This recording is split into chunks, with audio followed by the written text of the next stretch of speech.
Le n'a jamais reçu l'invitation de M. Kabila. Est-ce qu'on peut nous brandir l'invitation qui nous a été adressée? Ce n'est pas qu'un communiqué qui passe à la télévision qui peut se substituer à l'invitation. Et puis au-delà de ça, M. Joseph Kabila, il a un problème. Il n'est pas solution. Dans sa famille de majorité présidentielle, c'est la pensée unique. Nous étions autour d'une même table avec ses délégués.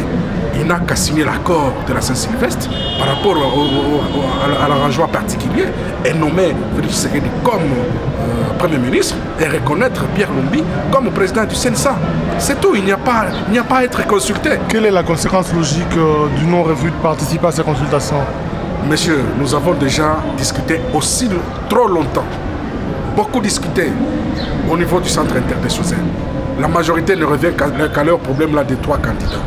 Nulle part dans la Constitution, il est écrit que le rassemblement doit présenter 3 candidats au chef de l'État. Nulle part.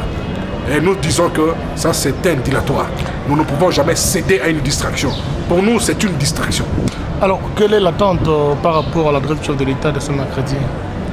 Il n'a qu'à s'adresser. Est-ce que pour nommer un Premier ministre, il faut qu'il s'adresse aux 2 chambres réunies en congrès? Ça, c'est une distraction. Est-ce que nous dépendons de ces 2 chambres qui sont d'abord illégitimes? Mais le chef de l'État oublie que lui-même tire sa légitimité de par l'accord de la Saint-Sylvestre. Et qu'est-ce qui doit être fait sinon?